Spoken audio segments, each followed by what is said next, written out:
when she has a little girl. Well, I think I like candy because, you know. We're like you said. My sugar's too low. Peanut butter and jelly. Outcast. Don't you don't have attitude. Hammond Civic Center. Andy. How's your brother? And does he live on his own? Just over there.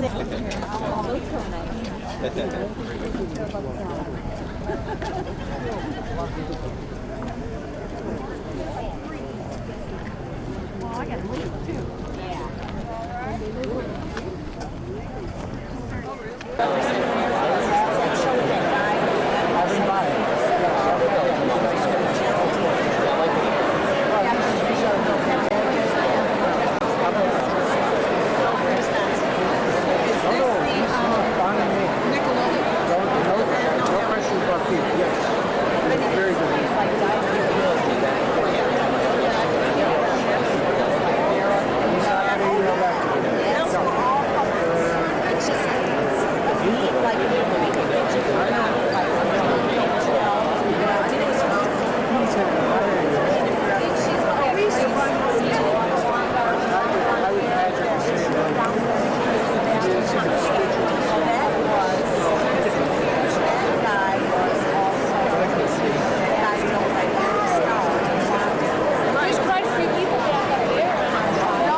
We're getting real close now, so we're sort of making preparations, getting ready for Senator Clinton's arrival. I am up here to ask those of you that are standing in line waiting for the world-famous Civic Center hot dog to please start returning to your seats. I know those hot dogs are good, but Senator Clinton's going to be 20 times better than that. We also want to make sure we're starting to fill in. We don't want blank spots. We got a lot of TV cameras you're going to be filming up here. They're going to be panning the audience. We got open holes on the side here. We want to start filling in those gaps, making it look like it's even more crowded than it is. So if you can all start cooperating, filling in the blank spots like you see over here, let's start pulling everybody forward. You know, give up the hot dogs if you're in the hot dog line, and let's start getting ready for Senator Hillary Clinton.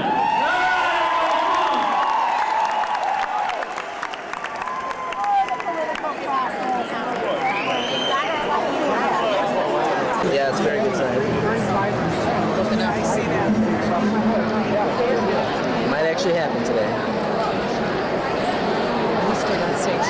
And Indiana, how we doing out there, everybody? It's time to start making some noise. Hillary! Hillary! Hillary!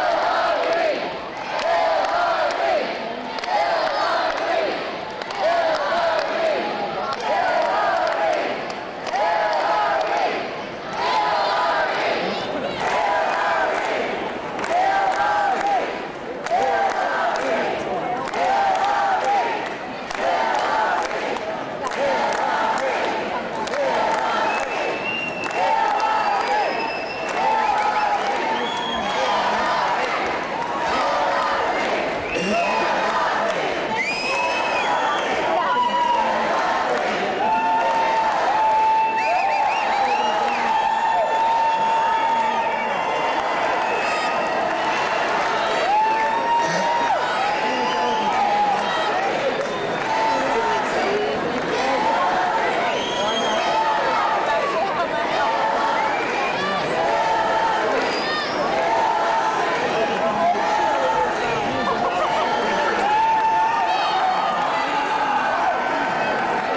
state that has had some real challenges. You know, it was from Northwest Indiana that so much of the steel came that built America, that defended America, that gave us a country we can be so grateful for.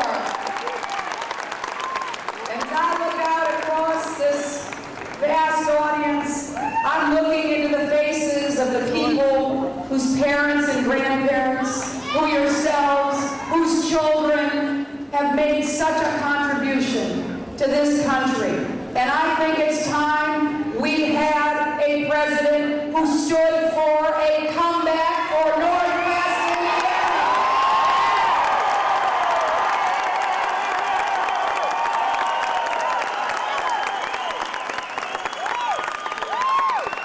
I know a little bit about comebacks.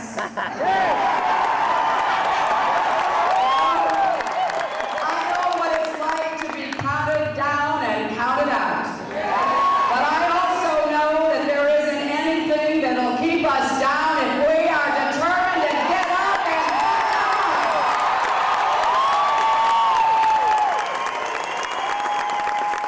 You know, there are some people who want to stop this election. Never! And I gotta tell you,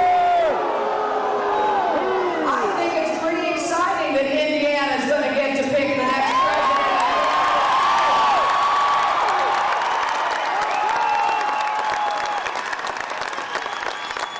And the reason why that's so important is because we've got to get back to acting like Americans again. We've got to stand up for American values, for the American middle class. You know, the wealthy and the well-connected. The privileged few have had a president for the last 7 years. And I think it's time that we reverse the philosophy of the Bush administration.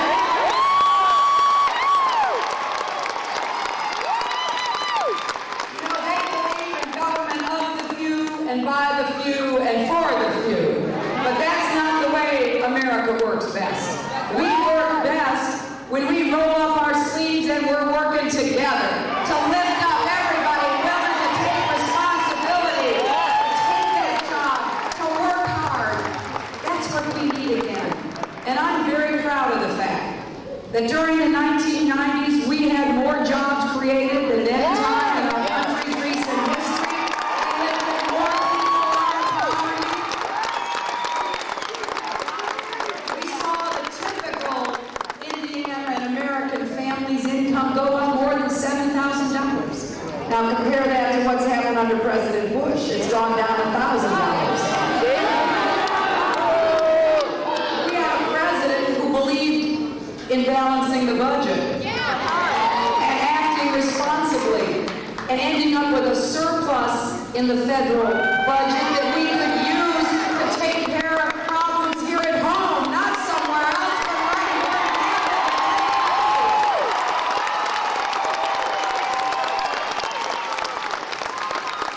Sometimes in this campaign I hear people, you know, kind of criticize the 1990s. And I gotta stop and ask myself, well, which part of it didn't they like? The peace or the prosperity? I'm not going back to home. And what I believe is that we know how to do this. We just haven't had the right leadership. But we know how to get the economy going again, to create those jobs, to keep those steel mills working, to put people back to work, and to prevent the loss of their jobs. And my campaign is about jobs, jobs, jobs, middle-class jobs, good income, rising benefits, so people feel like they can look forward to the future with confidence and optimism. And when I speak across Indiana, what I'm trying to do is be very specific. I don't want to just give you a speech, have you applaud, have you leave, and wonder what I'm going to do. I want you to know specifically what I will try to do to help the economy right here. Because I want you to hold me accountable. We need to rebuild the trust between our president and the American people. And it's important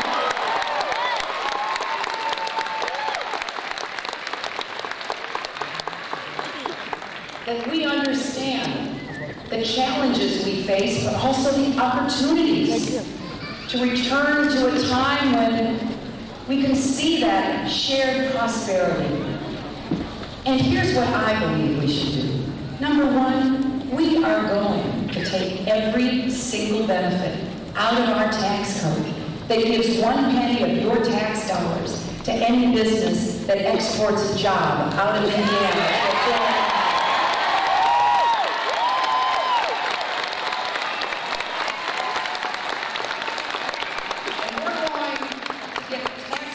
Fair again so that it benefits middle-class, hard-working people, not the wealthy and the well-connected. It is not right that a Wall Street money manager making $50 million a year pays a lower percentage of his income in taxes than a teacher, a nurse, a truck driver, or a steel worker making $50,000 a year.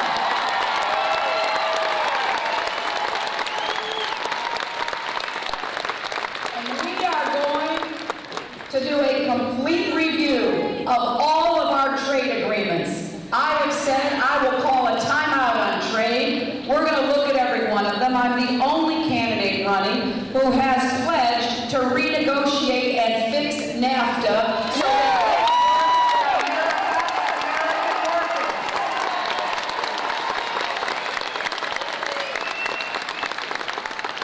and we will get tough on China because they are not playing by the rules of the global marketplace.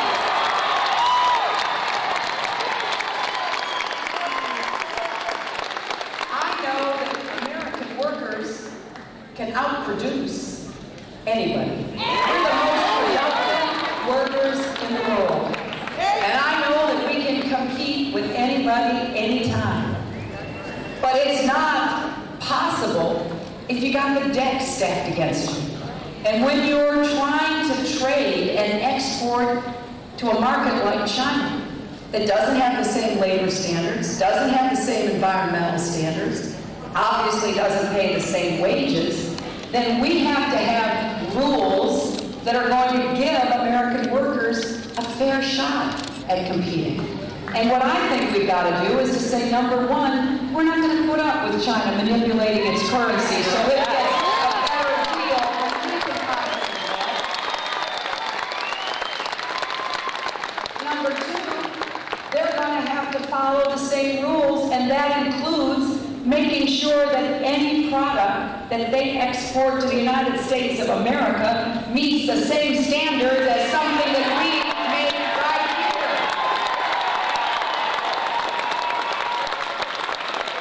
Look at what we've gone through. We've gone through lead-based toys, contaminated pet food, polluted pharmaceuticals. It is time for the United States government to say, no, you are not importing into our market anything that doesn't meet the standards that we expect.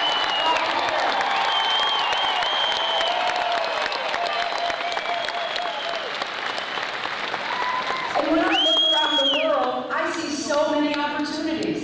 I know that if we have the right economic policies again, that actually invest in American manufacturing, we will be able to dominate the global economy.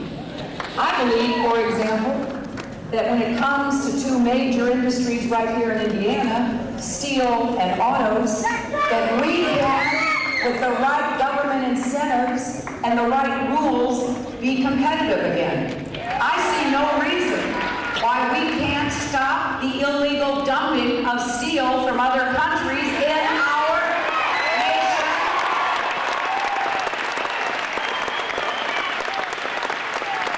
And some of you know that we used to have steel mills in Western New York. We have a lot of retired steel workers and a remaining small, active steel-working employment base. And long before I ever thought I'd be standing here before you running for president, I testified before the International Trade Commission in favor of tariffs on the illegal dumping of steel from other countries that were undercutting our steel industry. Again, I don't have any objection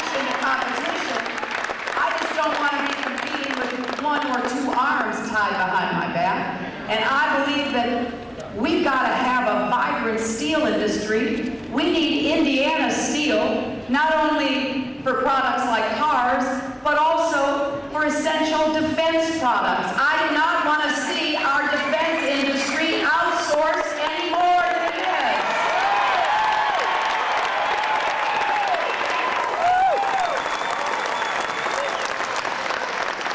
I've been working with your wonderful Senator Evan Bayh to prevent that.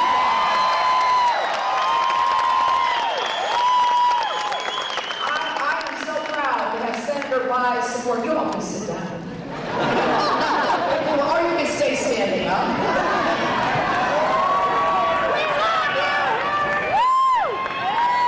But I have been so proud to work with Senator Bayh. I've known him for many years. We've been friends, he and his wife and his family going back, I guess, about 20 years.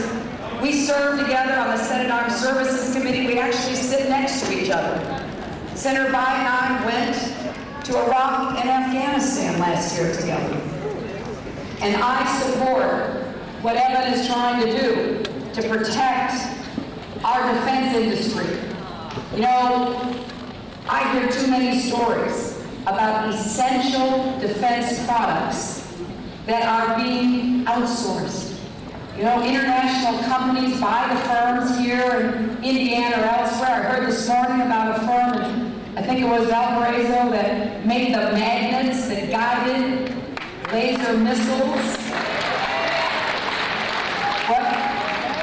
The magnet brake, right? This gentleman knows about it. These magnets were essential to guide missiles. You've seen the pictures of the missiles going down the chimneys. They're so precise. But the magnet is what guides them. And the company that made the magnets right here in Indiana was bought by an international company. And once they bought the company, they moved the production to China. I want you to stop and think for a minute what that really means. Because in China, the free market economy is not exactly what I call totally free. A lot of those businesses have links to the government, links to the military, and so they have a different stake in what they produce and where they sell it than just making a profit. What would stop that company from saying, we're not going to sell these magnets to the United States military? So you're out of luck. That's just one example, which is why Senator Bayh and I are working together to try to prevent the exporting and outsourcing of essential products to our national defense. And I view steel in that same category. I remember back when the USS Cole was bombed in 2000, that terrible gaping hole in the side of that ship. And they had to tow it away. There was a loss of life among our sailors and injuries, and it was a horrible attack.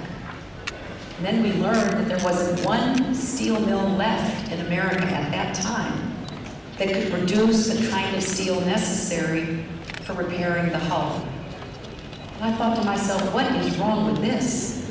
That we would not have steel production right here in Northwest Indiana or in Ohio or in somewhere else in our country that could actually produce that steel. So if I'm your president, we're going to get back to producing what America needs for our national defense and our economy right here.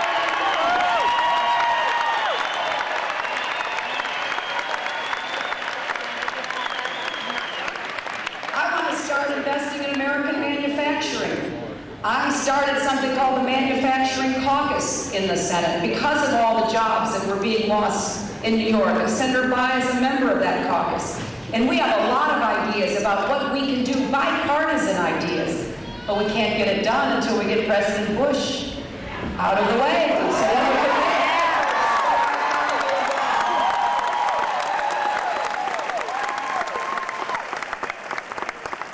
Don't you think people are going to breathe a big sigh of relief?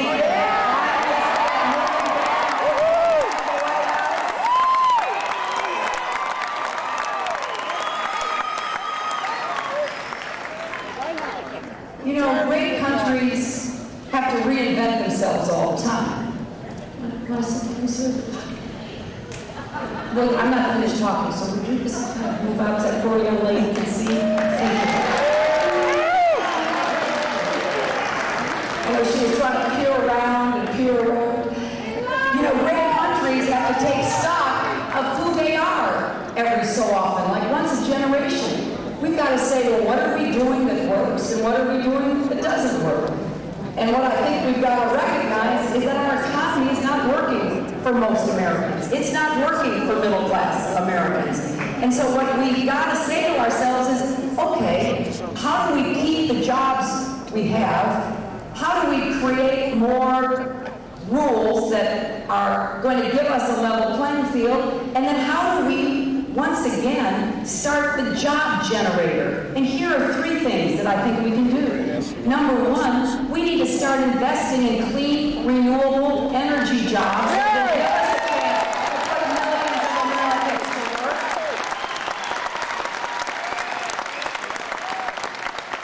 I think we should have a strategic energy fund. I have proposed that. It would be like what we did during the space race.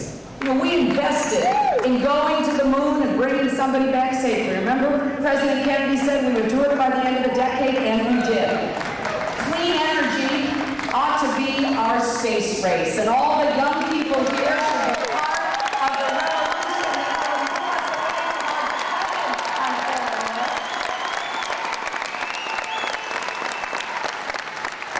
I find it incredible that today we import more foreign oil than we did on 9/11.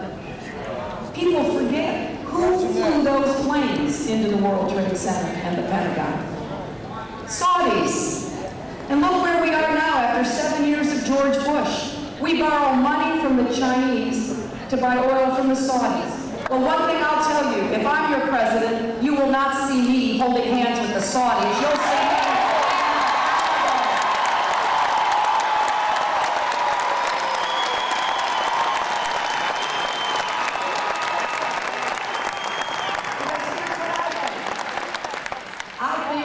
For our security, for our economy, and for our environment, we have got to have a different energy policy in America. And it's one that if we do it right, will create at least 5 million new jobs in the next 10 years. Now, what kind of jobs would those be? Well, they'd be jobs making wind turbines. I bet we could open up closed factories in Indiana that would be the work, making those wind turbines and putting the installation together. They would be jobs installing solar panels, photovoltaics on top of roofs of homes and businesses. And again, we should be leading that. We were the ones who invented it, and we have allowed that to be exported with all of the research and the jobs that go with us. You know, other countries have made big investments. Germany made a big investment in solar power. Denmark made a big investment in wind power. They've created thousands of jobs on a much smaller economic base than we have. So we should be looking for ways to have homegrown energy. I believe that one of the ways we can compete with the rest of the world when it comes to steel and autos is when it comes to steel, come up with more energy efficient ways of producing it. Because the Chinese are not going to do it. Why don't we do it first and be able to say we have clean renewable energy helping to produce our steel, and that we have higher gas mileage cars created right here by Americans and American workers.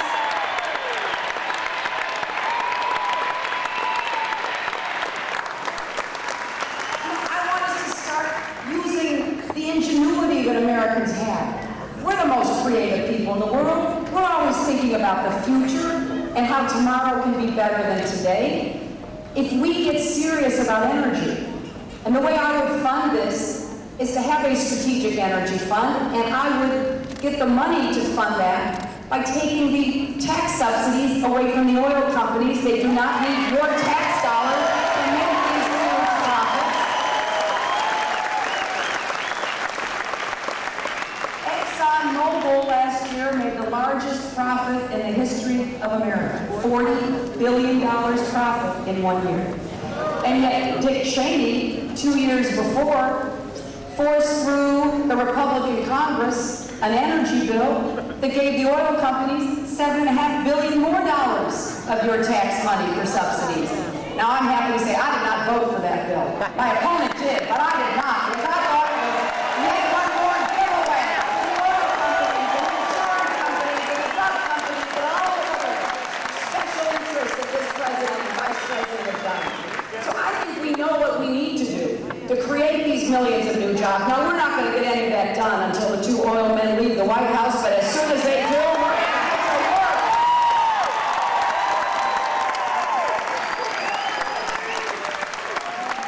And we're also going to start rebuilding America. You know, older communities like those here in Lake County, like the ones I represent in New York, like Chicago, where I was born,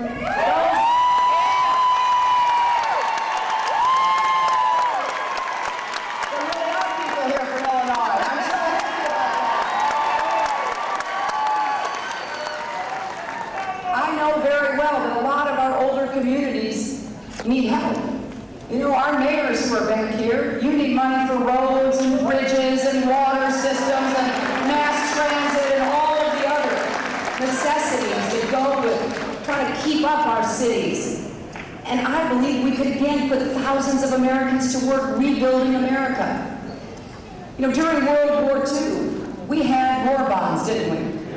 And I bet there are some people who can remember. I see this lady nodding her head, another lady waving. You bought those war bonds in order to finance our war industries.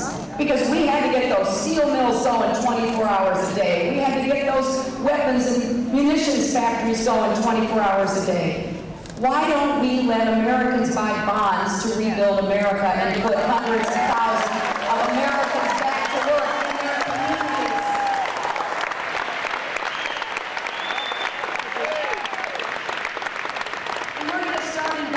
Science and research again. You know, we've seen a decline in the amount of money going to the National Institutes of Health. Lots of researchers have been told that their labs are going to have to shut down. They may be on the brink of a breakthrough on Alzheimer's, or maybe diabetes, or heart disease, or cancer. I think investing in health research is a good investment for America to help keep us healthier and save lives and ameliorate suffering.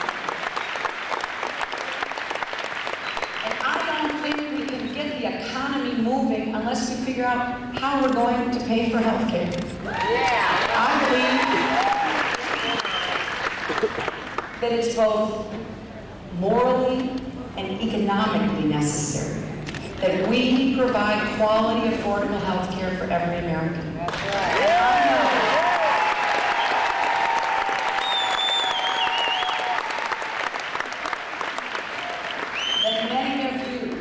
Have friends or family members that don't have health care.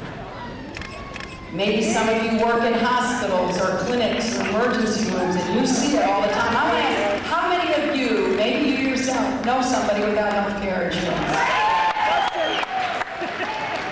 How many of you with insurance have had to argue with an insurance company to pay your doctor or the hospital bill? See, we got two big problems. The totally uninsured and the underinsured. And lots of times people say, well, how will we ever fix this? Well, here's what I propose. And the reason why it's so important will be illustrated by this short story I want to tell you. I was campaigning in southern Ohio during the primary day. And I was down on the Ohio River in a small town, and I was visiting with a group of citizens. And Sheriff, I was meeting with one of the people who was a deputy sheriff. And the deputy sheriff told me this story about a young woman from the community who worked at the local pizza parlor. She made minimum wage and she did not have any health insurance. She got pregnant. She started having trouble. And she went to the local hospital, and I don't blame the hospital. But the hospital had already done all the free care it could do. So the hospital said, we can't examine you unless you can bring back $100. No. She said, but where would I ever get $100? So she went home and still was having trouble, went back again, got the same answer. Next time she went to the hospital, was in an ambulance. And the doctors and the nurses tried really hard to save her baby. The baby died. Then they transported her by, I think, a helicopter or an airplane, an airlift operation, to the nearest big city, Columbus, where there was a medical center. And the doctors and the nurses worked for 15 days to save her life. She died. You gotta ask yourself, is that the America that we love? We can do so much better than that. No one should be denied health care. So for moral reasons, we have to do this, but also think about it from this perspective. By the time the doctors, the nurses, the hospitals try to save her life and the life of her baby, hundreds of thousands of dollars were spent. Because she didn't have $100 to get examined. The taxpayers ended up paying hundreds of thousands of dollars. And everyone in that area who was insured ended up paying something as well. Because those of us with insurance, on average, we pay $900 a year in our premiums to pay for people who are uninsured and get help. So why don't we try something different? If you have health insurance you like, and there are a lot of people who do, nothing changes. You keep what you have. But if you're uninsured or underinsured, I want to open up the same plan that members of Congress have. They have a little plan for themselves for their employees and other federal workers. And I want you to be able to buy into that. And for people who can't totally afford it, we're going to provide health care tax credits. We're going to provide you with financial support, because you see, if we can get everybody with health insurance, we will lower the cost for everyone. And we will improve the quality. We will have preventive care. We need to cover what it will take to keep you healthy, not just take care of you when you're sick.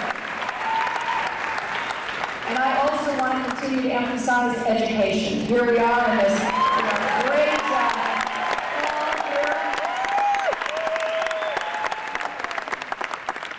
I think we've got to start early with preschool education, make sure the kids get a good start in life.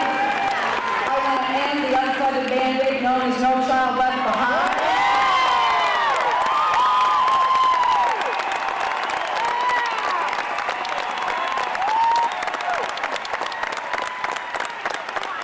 And we're going to make college affordable again for hard-working,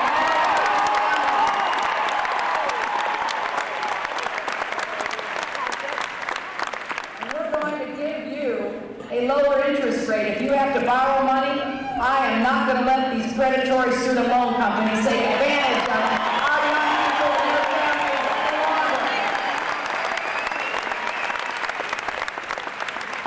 You know, around the world, we've got to restore American leadership, and that begins with ending the war in Iraq and bringing our troops home responsibly, safely, and I think our young men and women have given the Iraqis the greatest gift you can give, the gift of freedom. It is now up to the Iraqis to decide whether they're going to use it, whether they're going to work with each other, make the tough decisions they have to make. And as we bring our sons and daughters home, we're going to take care of them.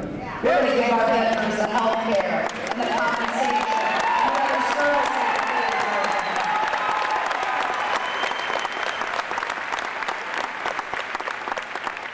You know, I put forth a very specific agenda as to what I would do here in our country and around the world.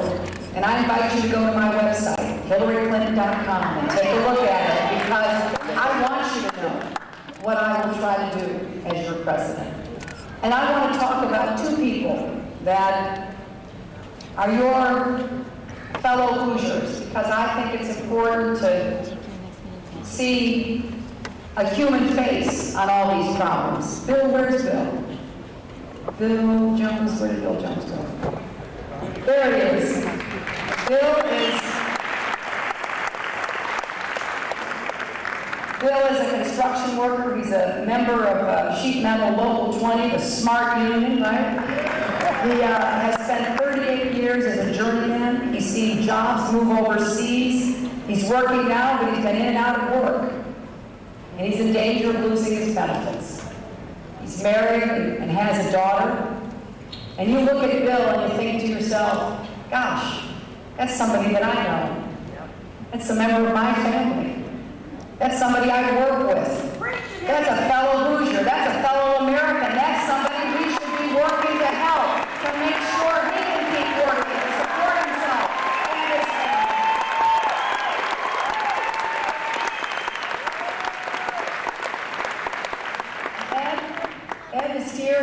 spent 42 years as an electrician working for Mattel Steel East.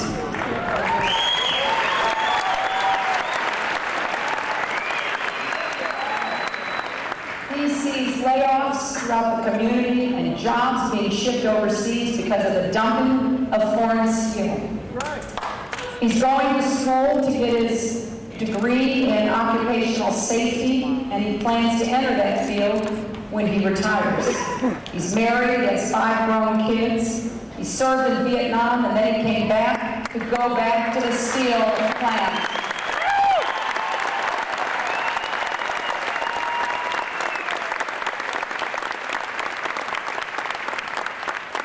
You know, sometimes in elections, it can get sort of abstract in general.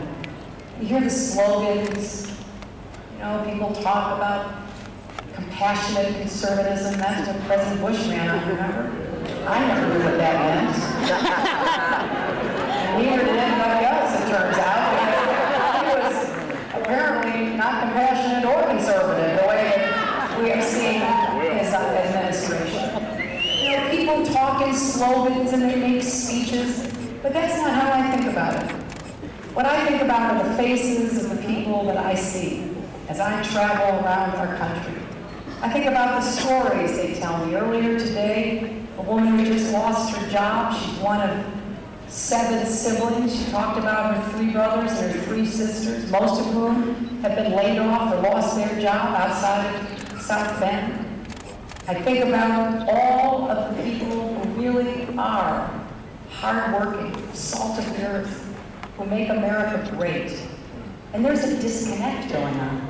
There's a big disconnect between what happens in our government, which seems to lose track of what's really at stake, what happens in our media that seems to cover things that have nothing to do with whether or not you're going to have a job tomorrow, or you're going to educate our kids, or have your health care.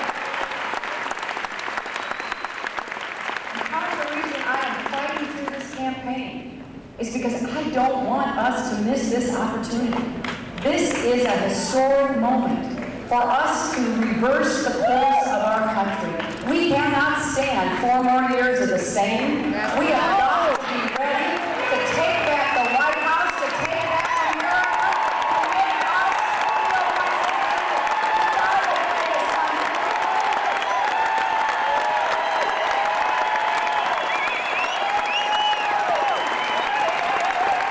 But I can't do this.